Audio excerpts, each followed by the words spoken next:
자, 안녕하십니까. 우리 이제 지난 시간까지 1장 총론 다 끝났다죠. 그런데 그 중에 보니까 우리 항상 독립되어 있는 하나의 문제 매년 나오는 경우 있습니다. 여기에 뭔가 부동산 속성인데 저는 일부러 책을 갖다 이 내용을 어디 집어넣는가 하면요. 사실은 우리 책 어디 보시는가 하면 25페이지 보니까 복합 개념 부동산적이 있죠.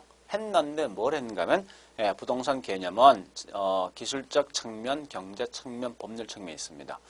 근데 아마 그때 제가 수업했을 때 법률 측면인 토지와 정착물은 아주 상세히 설명했지만 나머지 저기 있는 경제 측면, 기술 측면에서 왜 부동산을 공간, 위치, 환경 이렇게 보았을까 하는 것에 대한 구체적 내용을 한 적이 없다죠. 그래서 이게 우리 실제 시험은 보니까 이게 독립돼서 하나의 문제화로 되어서 시험 나오는 경우 있다 이겁니다. 그래서 우리 보통 이걸 일반 뭐 있습니까? 대학 교재에서는 따로 띄어서 부동산 속성이 다 존재 가치는 아니지만 자 일단 그런 설명이 다 버리고 있죠. 이 중에 여러분 꼭 공부할 게 딱 두 개 있습니다. 기술 측면과 이 뭐 있습니다. 법률 측면에서 저기 경제 측면에서 그 중에 뭐가 제일 중요하냐? 공간이란 말과 위치 있죠. 요 두 개는 꼭 기억을 하셔야 돼요. 그래서 일부러 제가 이걸 따로 띄어서 수업을 따로 띄어서 합니다. 그럼 우리 책을 어디 보시는가 하면요. 공간이란 설명은요. 29페이지 보니까 29페이지 맨 밑에 양갈로 2번 소유권에 대한 범위가 있을 겁니다. 자, 거기 있는 내용을 볼 거예요. 지금부터. 자, 첫 번째 이거부터 할 겁니다. 내용 보니까 나와 있는 게 이거죠. 이러한 설명이 있지만 이 중에 가장 중요한 게 공간이란 내용이 가장 중요하고 그 다음 위치란 말만 기억하시면 된다. 자, 그런데 이 공간은 앞으로 생각할 때 여러분들 이거 아셔야 됩니다. 만약에 시험에서 다음은 부동산 공간에 대한 설명이다 이렇게 나오죠. 나오면 이건 항상 뭐 있습니까? 토지와 관련돼 있는 소유권 범위를 가지고 묻는다 이렇게 하시면 되겠습니다. 알겠죠? 그래서 자, 다시 합니다. 만약에 문제에서 공간에 대한 설명이다 묻거든 반드시 이 소유권에 대한 범위를 묻는다. 그러면 이미 공부했듯이 우리 소유권 범위 알고 있죠? 어떻게 알고 있습니까? 그렇죠? 토지와 관련돼 있는 소유권은 정당한 이익이 있는 범위 내의 토지 상하에 미친다라고 설명되어 있습니다. 그러면 지금 쓰고 있는 복습한 차원에서 이 상하란 말 뜻이 뭐예요? 그렇죠. 3차원 공간을 의미한다. 이걸 말하는 거고. 자, 그다음에 정당한 이익이 있는 범위 내, 이 범위 내라는 것은 반드시 뭐라 했습니까? 그렇죠. 사회통념상 인정되는 범위를 가지고 말한다. 그러니까 이런 걸 좀 아시면서 자, 이제는 좀 더 구체적 내용을 가보겠습니다. 이렇게 볼까요? 현재 이게 지구라면 내가 땅을 요만큼 샀을 때 이미 알고 있겠지만 내 소유권 범위는 지구 핵을 중심에서 이렇게 뻗어 나가더라 이겁니다. 이렇게 나가면 절대 뭐 있습니까? 소유권 충돌 등이 발생할 수 없어요. 그러면 결국은 내 소유권 범위는 현재 내가 지표 공간을 이용할 수 있는 지표권도 내 소유권 속에 포함될 것이고 이 위에 있는 공중권도 뭐 있습니까? 내 소유권에 포함될 것이 될 겁니다. 거꾸로 지하 공간도 내 소유권 속에 포함되기 때문에 토지와 관련돼 있는 소유권은 반드시 같이 3차원 공간이 내 소유권 범위 속에 포함된다 이겁니다. 그런데 분명히 정당한 이익이란 말 썼기 때문에 항상 공중공간도 일정 경계 범위까지만 내 소유권 속에 포함되겠죠. 이 말은 공공의 이용 목적이 되고 있는 공적 공중공간은 내 소유권 속에 포함되지 아니할 것이고 거꾸로 뭐 있습니까? 사적 공중권은 내 소유권 속에 포함되어진다. 알고 있는 거죠? 지하 공간은 뭐 있습니까? 일정 경계 범위까지만 내 소유권 속에 포함되는데 이런 걸 뭐라냐? 사적 뭐랍니까? 지중권이다. 반면에 뭐 있습니까? 공적 지중권까지 내 소유권이 미치는 건 아니더라 이겁니다. 그래서 이 공적과 사적의 공중권 경계 범위를 뭐라 했습니까? 이걸 가지고 하는 말로 우린 천심도란 용어 쓴답니다. 지하 공간도 공적과 사적을 구분할 수 있는 지중권 경계점을 가지고 우린 다른 말로 한계심도란 말 쓰죠. 자, 이건 우리 분명히 앞에서 뭐 있습니까? 토지 소유권 설명할 때 했답니다. 근데 공간에선 요거보다 좀 더 깊게 문제를 묻게 되어 있습니다. 뭘 묻는가 하면 좋다. 그러면 어떠한 예가 공적 공중권 속에 포함되고 어떠한 예가 사적 공중권, 어떤 게 뭐 있습니까? 사적 지중권, 공적 지중권 속에 포함될 것인 그런 예를 좀 봐보자 이겁니다. 보는데 첫 번째 우리가 알고 있는 내 땅에 항공기가 통과했을 때 또는 전파가 뭐 있습니까? 이렇게 통과했을 때 이런 건 내 소유권 속에 포함되지 않는 겁니다. 그래서 실제 보상해 주지 않는다죠. 거꾸로 일조권이란지 또는 뭐 있습니까? 저기 있는 조망권 같은 것은 이건 내 소유권 속에 포함되어 있으니까 이건 사적 공중권 한 예가 되어진다. 자, 그리고 사적 지중권 중에 가장 대표적인 게 뭐냐? 토지 구성물. 그럼 땅은 뭐로 구성되어 있습니까? 그렇죠. 그죠? 흙이란지 돌 같은 거 이거 아닙니까? 이것도 분명히 내 소유권 속에 포함되어 있는데 이때 조심할 게 뭐 있냐? 분명히 여러분들 지하수란 것도 반드시 뭐 있습니까? 사적 지중권 속에 포함되어 있습니다. 생각해보세요. 우리 시골 가니까 앞마당에 우물이 있죠. 우물 지하수 맞죠. 그죠? 분명히 뭐 우물도 뭐 있습니까? 내가 마음대로 이용할 수 있으니까 이것은 사적 지중권 속에 포함되어 있다. 그러나 미채굴된 광물 또는 뭐 있습니까? 우리가 알고 있는 지하 땅 속에 있는 문화재 등은 이건 전부 다 내게 아니다. 즉 사적이 아니라 공적 지중권 속에 포함되어 있죠. 그래서 과거에 광물은 소유권 속에 포함된다. 이렇게 틀리게 낸 문제가 여러 번 시험 난 적이 있습니다. 그래서 여러분들은 이런 것도 좀 기억을 하셔야 됩니다. 자, 그러면 이때 여기 있는 공중권을 다시 한 번 더 상세하게 봐볼게요. 첫 번째 뭘 파악하냐? 현재 공중권 구분은 이미 공부했듯이 두 가지 구분되죠. 사적 공중권과 공적 공중권으로 구분되어진다. 두 번째, 현대에서 가장 중요시하는 공간이 뭐냐 묻거든. 이건 뭐 있습니까? 공중공간이다. 왜? 우리 생각해보세요. 인간은 점점 늘어나는데 땅은 한정돼 있죠. 그러면 이 땅에 인간을 최대한 많이 넣을 수 있는 방식은 뭐가 있습니까? 지하는 한정돼 있지 않습니까? 그래서 고층 건물 점점 지어주면 뭐 있습니까? 더 많은 인간 집어넣을 수 있죠. 그래서 현대에서는 가장 중요시되는 공간이 다른 말로 뭐 있습니까? 공중권이 되어진다. 따라서 혹시 우리 시험에서 이 말 처음 나옵니다. TDR. 이거 나중에 할 거예요. 개발권 양도제입니다. 그래서 TDR과 서로 관련되어 있는 권리가 무슨 권리인이 나오거든요. 이건 반드시 공중권과 서로 관련되어 있다. 이 말을 꼭 기억하셔야 됩니다. 반드시 기억하셔야 됩니다. 자, 그 다음에 지표권. 자, 지표권은 좀 쓸 게 있는데 이렇게 한번 정리해 보겠습니다. 지표권은 지표권은 지표상에 존재하고 있는 내용을 배타적으로 이용될 수 있는 권리가 지표권인데 지표권은 특히 뭐가 중요하냐면요. 물에 대한 권리가 굉장히 중요합니다. 지금 쏘고 있는 물은 육지상에 있는 물을 의미합니다. 왜? 바다는 힘 등기됩니까? 안 될 거 아니에요.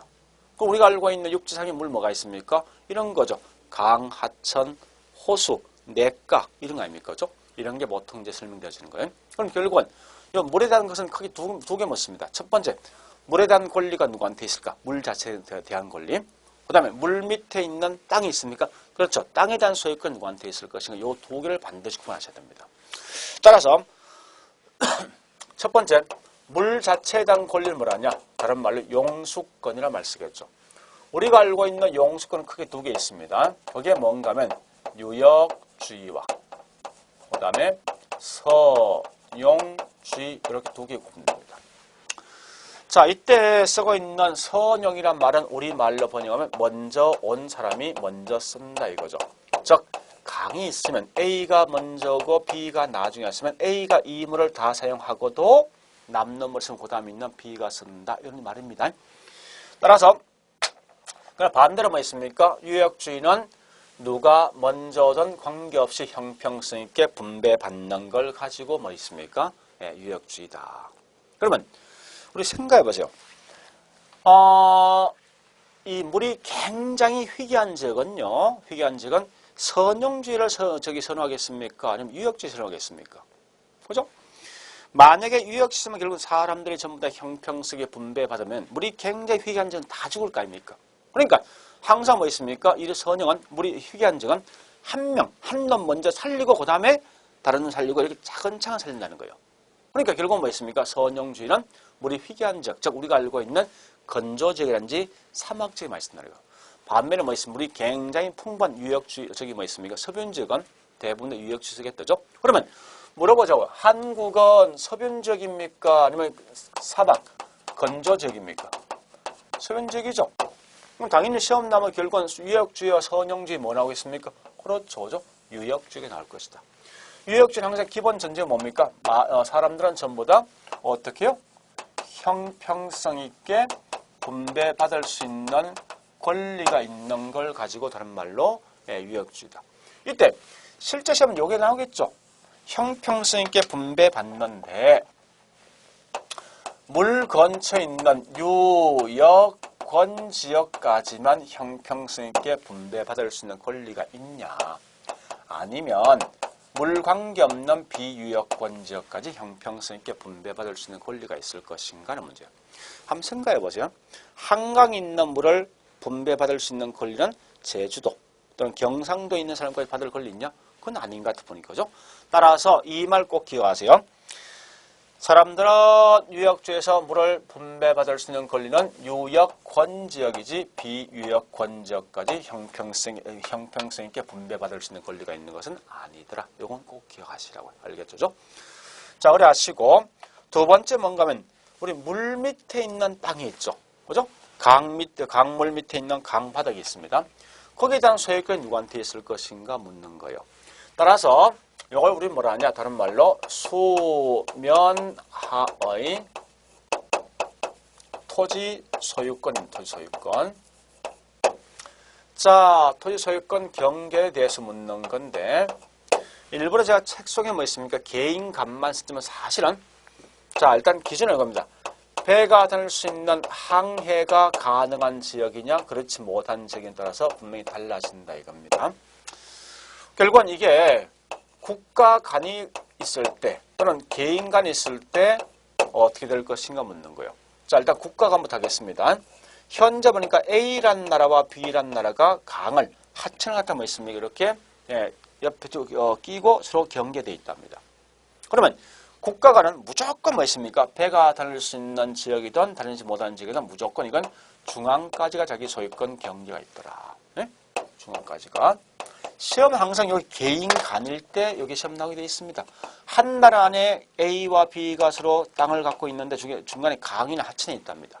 있을 때 땅에 대한 소유권 경계 어디까지 미칠 것인가 묻는 거예요.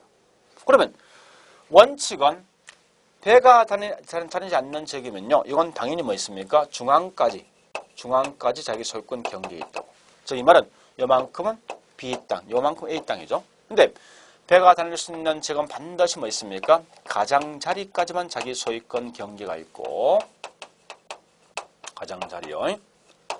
예, 나머지 여기 있는 요 땅은 누가 되겠습니까? 국가, 공공의 이용이 되어지더라. 국가, 즉 공공에 대한 소유가 되어지더라. 요거 아시면 되겠습니다. 자, 특히 그래서 이래 하시면 되겠습니다.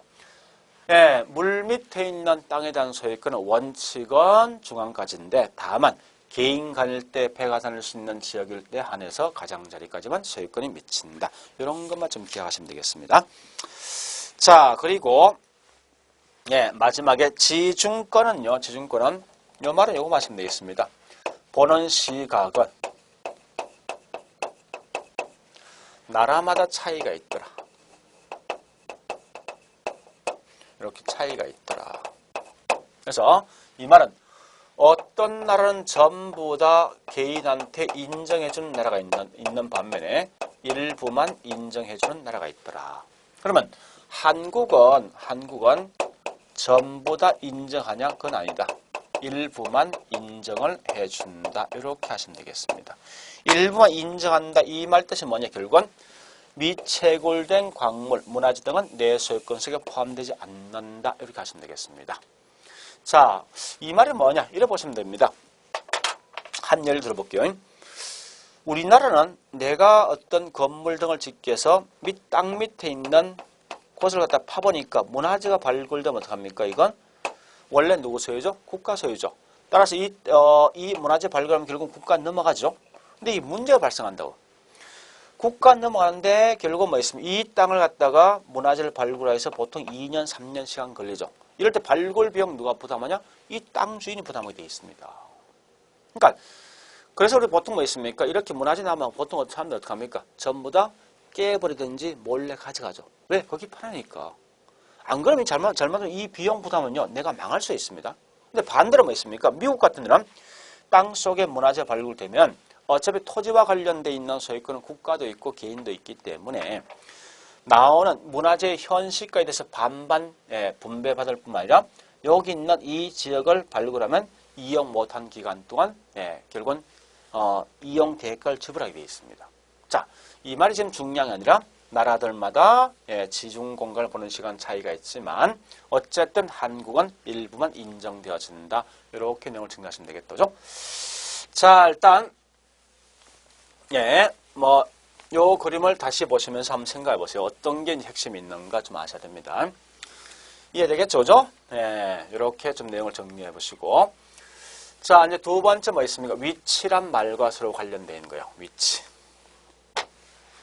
위치는 맨 먼저 크게 두 가지 형태로 구분할 수 있습니다. 맨 먼저 뭐 있습니까? 물리적, 즉 절대적 위치하고 상대적 위치 크게 두 개 있습니다. 뭐 지금 쓰고 있는 절대란 말 뜻은 뭐냐? 이게 절대죠. 자, 이렇게 뭐 있으면 현재 도로가 있으면, 그죠? A란 땅과 B란 땅이 있으면 위치가 훨씬 더 좋은 게 누굽니까? A 땅이죠. 그죠? A가 B보다 훨씬 좋은데, 만약에 이 땅이 마음대로 이동할 수 있으면 어느 게 더 좋다는 말 못하겠죠. 따라서 이동할 수 없는 부동성 때문에 결국은 A가 B보다 훨씬 더 좋다라고 설명할 수 있습니다. 이런 걸 보통 뭐라 하냐? 이게 다른 말로 절대적 위치다.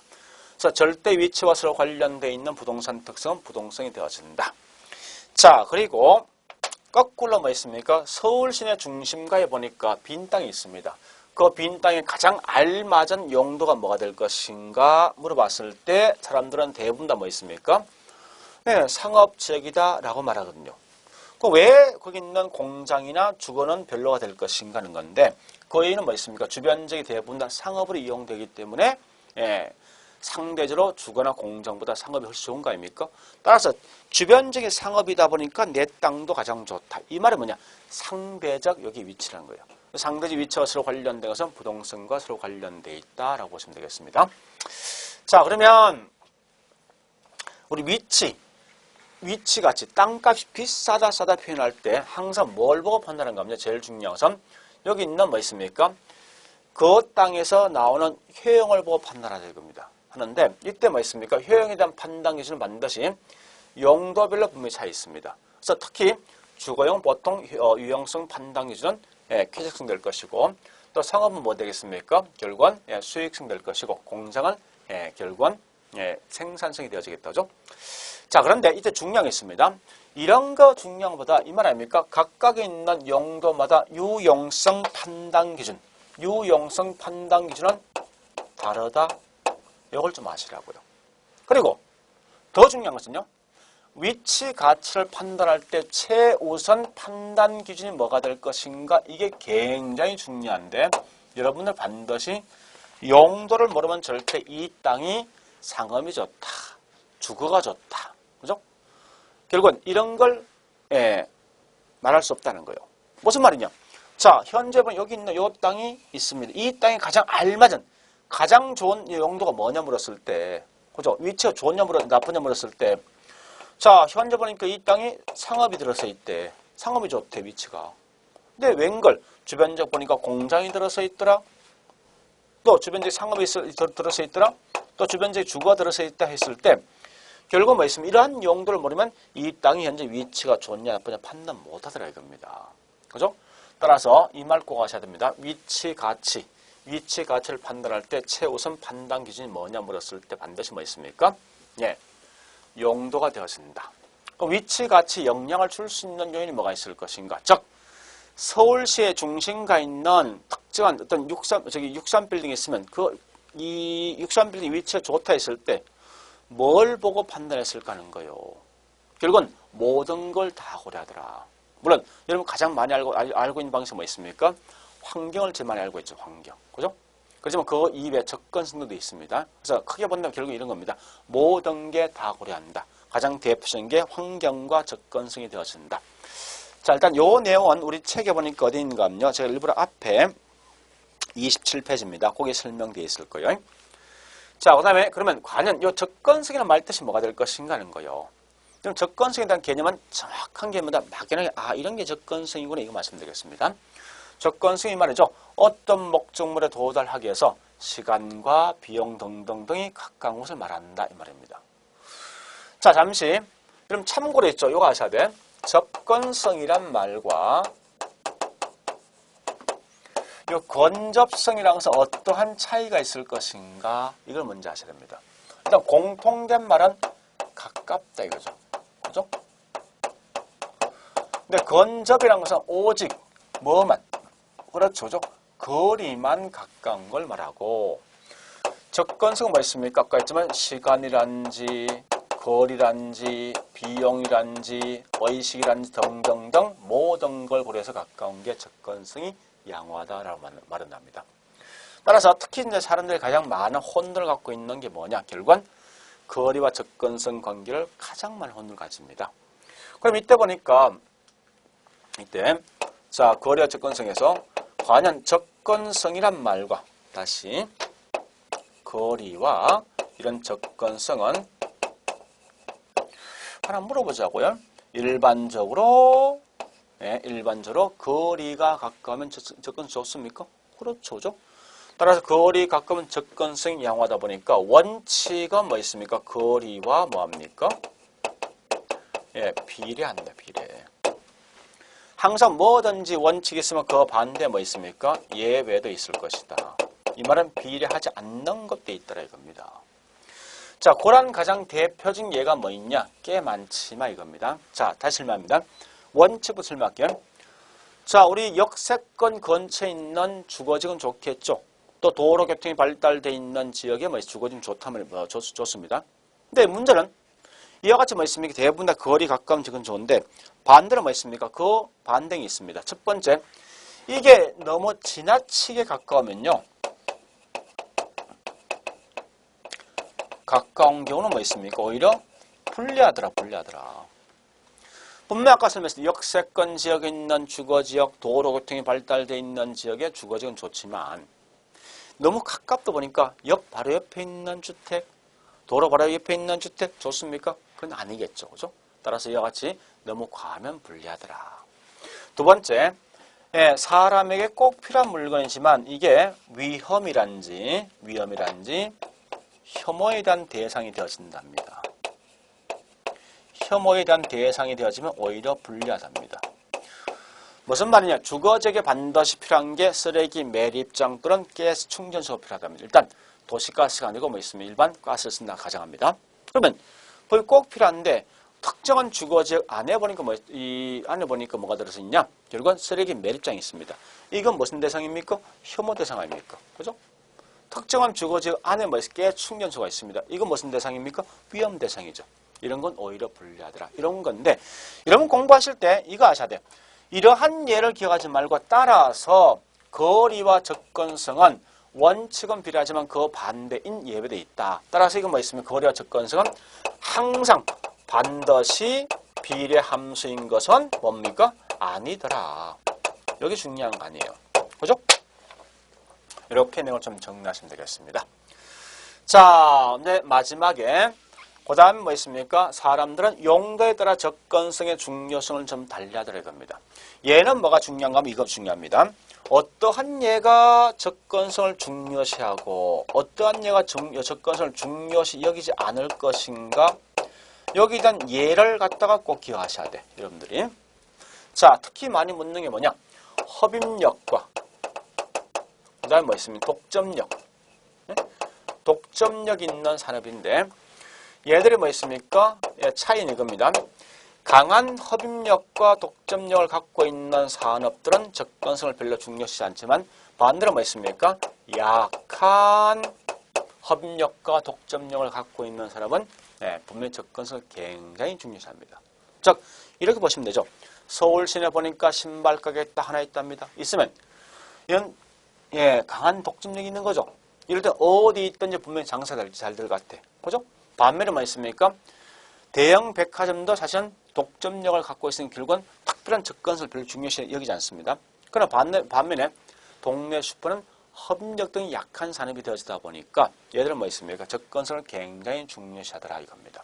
따라서 우리가 지금 쓰고 있는 위치와 관련된 내용은 이런 4개 정도만 정리하시면 문제를 충분히 맞출 수 있는데 지금 하고 있는 부동산 속성은 이거 200개만 얘가 있습니다. 그런 건 전혀 보지 말고 오직 공간이라는 내용과 위치까지만 공부하시면 되겠습니다.